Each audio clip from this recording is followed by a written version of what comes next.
Are you new to fish keeping, or can you remember when you were first starting out? If so, this video is for you. If you're new to the channel, welcome. If you end up learning something, please hit that like button and consider subscribing. Just as in life, I believe with fish keeping, if you plan ahead and set yourself up for success, it'll be a lot easier. I can't promise that these 5 tips are gonna prevent any failures along your fish keeping journey, but I will promise they're gonna help you. My first tip is gonna make your life the easiest. And when I learned about this, it kind of changed the way I thought about fish keeping because I thought it was one big mystery. And my first tip is learn about the nitrogen cycle. So when I first kept fish as a kid, as I'm sure a lot of you did, I would just put fish in an aquarium, and we knew that we had to kind of keep things clean, but I had no idea there was science behind it.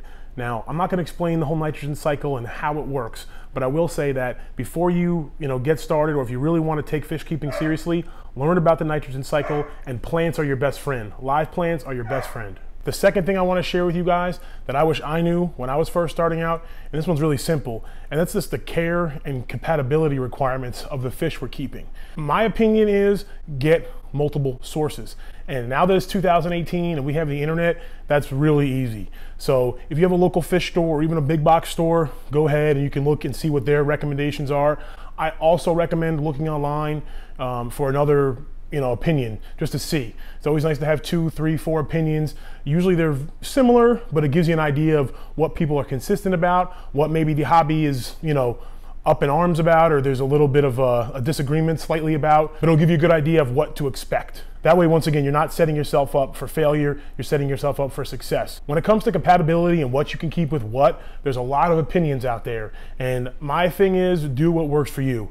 Do some research, talk to local people if possible as far as, water parameters. Try to find firsthand experience whenever possible. In my opinion, there's like a million different combinations that can work out there. Now, a lot of them work a lot easier than others, so I would recommend going for one of the easier combinations. You may hear out there that, oh, that can't be done. In reality, there's a lot of things that can be done, but a lot of things that are a lot harder than others. So, in my opinion, especially when you're first starting out, stick to something that makes sense. Stick to one that's tried and true. Stick to something that people don't have as many problems with. You may find someone out there keeping some Mbuna behind me with a guppy, and I can tell you right now, it could happen, but the chances aren't good it's gonna work. So try to do some research and find out what is gonna set you up for the best chance of success. One of the biggest pieces of advice I could give you, and it's something that I still do to this day, and that is keep species of fish or shrimp that work well for whatever water you already have. So if you have hard water, get hard water species. You have soft water, get soft water species.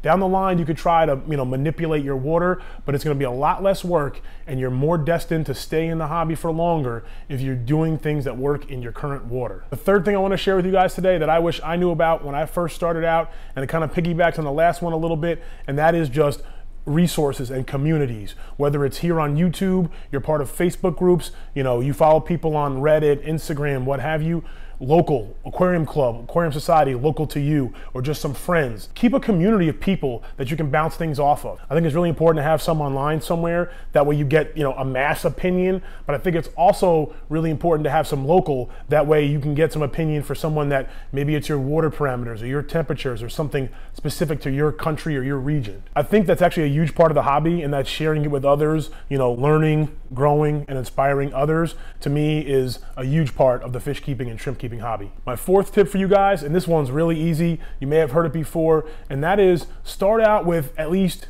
2 tanks. I'm not saying set up 2 full-blown tanks, but get that extra hospital tank or emergency tank or experimenting tank, whatever. When you buy your tank, spend the extra $5 at the $1 per gallon sale or something, get an extra little just tank in case of an emergency. It's not a matter of if, it's a matter of when you're gonna run into some issues with some fish. And if you go out and you buy a nice, beautiful 55 gallon and you got some fish in there and one of your fish gets really sick and you're gonna just, oh, let me treat it in the 55 gallon, it's so much easier to throw it in a 5 gallon. The fish keeping hobby is very cyclical as is. I think people come and go and come and go. And the last thing you wanna do when you're first starting out is wipe out your whole tank of fish. There's a good chance you might not come back to the hobby.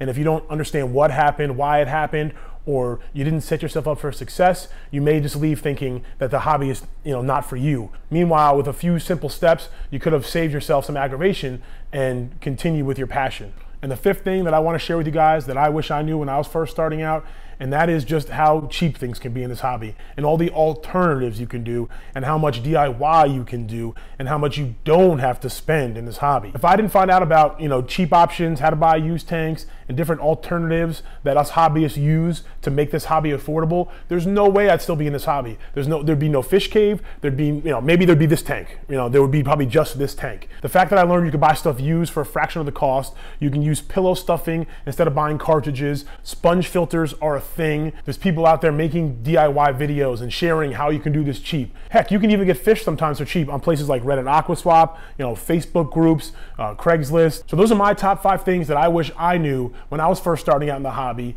Let me know below, if you've been keeping fish for a while, what are things that you wish you knew when you first starting out? That way the guys that are new here and are just starting out have even more tips below in the comments section. Thank you guys for watching. I hope you guys learned something today. As always, stay positive and stay passionate.